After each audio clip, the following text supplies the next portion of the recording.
Banyak yang bilang pengangguran di era Presiden Jokowi banyak.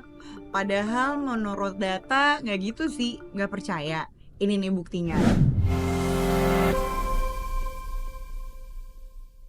IMF baru aja mengeluarkan data terbaru terkait persentase angka pengangguran di Indonesia.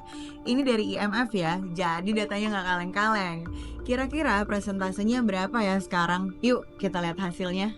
Jadi, angka pengangguran di Indonesia diprediksi mencapai titik terendahnya selama 2 dekade terakhir di era kepemimpinan Presiden Joko Widodo dengan capaian 5,2%. Artinya, kalau jumlah penduduk Indonesia totalnya 281 juta, berarti kurang lebih jumlah penganggurannya di angka 14,6 juta. Walaupun sempat naik ya pas tahun 2020 sampai 2021 ke angka 7,1% dan 6,5%.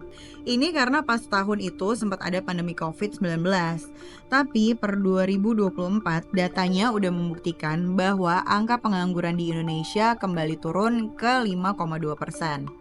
Prediksi dari IMF ini juga sebenarnya nggak beda jauh dengan Indef yang memproyeksikan bahwa angka pengangguran di Indonesia tahun 2024 akan berada di 5,1%. Nah, menurut gue ada beberapa hal yang jadi penyebab kenapa angka pengangguran di Indonesia kok bisa serendah itu ya di era Presiden Joko Widodo. Pertama, kebijakan pro bisnis dan investasi asing. Undang-undang Cipta Kerja dan pembangunan infrastruktur yang masif di berbagai wilayah Indonesia jadi contoh upaya pemerintah untuk mengurangi dan menekan angka pengangguran di Indonesia. UU Cipta Kerja alias UU Sapu Jagat yang disahkan beberapa tahun lalu ini dari awal memang ditargetkan membuat iklim usaha di Indonesia bisa bersaing dan lebih kompetitif dibandingkan negara lain. Karena ada kebijakan ini, posisi daya saing Indonesia sampai naik ngalahin sejumlah negara maju kayak Inggris dan Spanyol. Buat lo yang pengen tahu lebih jelas, linknya gue taruh di atas ini ya. Dengan adanya Undang-Undang Cipta Kerja, proses perizinan usaha yang sebelumnya secara birokrasi berbelit-belit disederhanakan, biar lebih gampang dan cepat bagi investor untuk memulai usaha di Indonesia. Undang-Undang Cipta Kerja juga menghapus dan merampingkan berbagai regulasi yang tumpang tindih. Jadinya, para investor yang mau naruh uangnya di Indonesia, beban biayanya bisa berkurang, dan waktu yang diperlukan untuk menjalankan bisnis lebih singkat. Gak lupa, terkait kebijakan pembangunan infrastruktur yang juga ikut berpengaruh.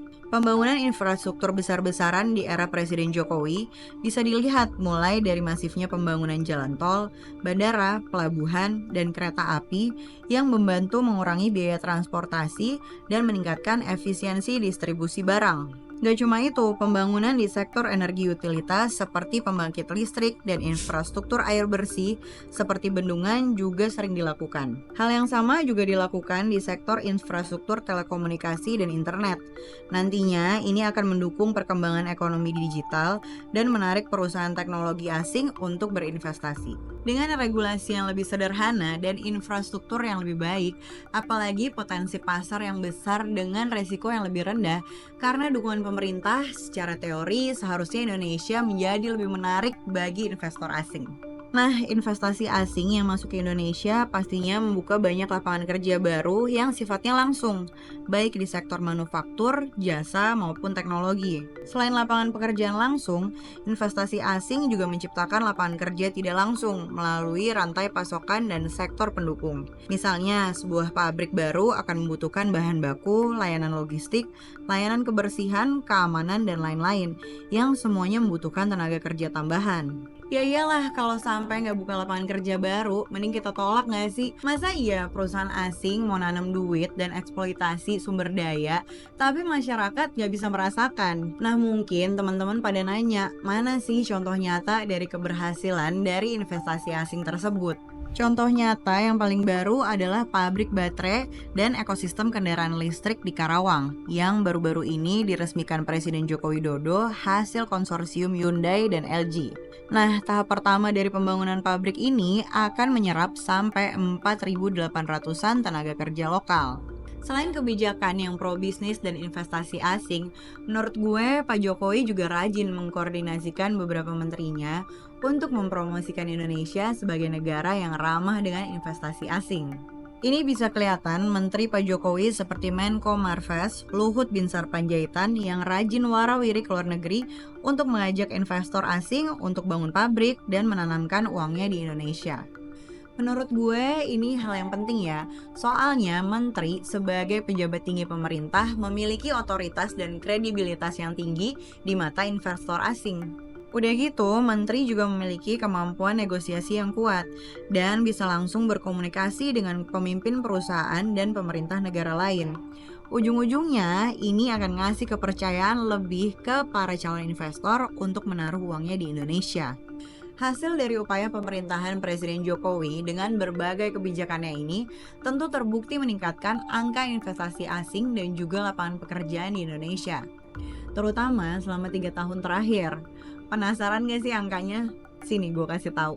Misalnya di tahun 2021, setahun setelah Undang-Undang Cipta Kerja disahkan dan dijalankan, investasi asing yang masuk ke Indonesia mencapai 454 triliun rupiah.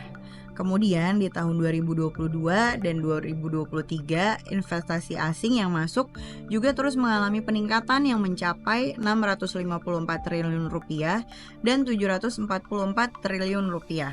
Kalau dari tahun 2021 sampai 2023, jumlah lapangan pekerjaan yang muncul dari investasi mencapai 1,2 juta di tahun 2021, 1,3 juta di tahun 2022, dan 1,8 juta di tahun 2023. Gak heran dengan segala upaya dan capaian yang udah gue jelasin, makanya angka pengangguran di penghujung era Presiden Joko Widodo diprediksi bisa sampai angka 5,2% dan jadi yang terendah selama 2 dekade terakhir. Jadi data tadi membuktikan kalau jumlah pengangguran di Indonesia emang terus turun tiap tahunnya. Jargonnya Pak Jokowi kerja. Kayaknya jadi motivasi masyarakat nih buat semangat kerja. Daripada kita sibuk nyinyir gak berdasar, mending kita fokus untuk mendukung kebijakan yang ada. Dan semoga di pemerintahan berikutnya angka pengangguran di Indonesia bisa terus turun. Nah, kalau menurut kalian bisa nggak pemerintahan mencapai prediksi IMF atau malah bisa lebih rendah lagi? Coba komen di bawah ya.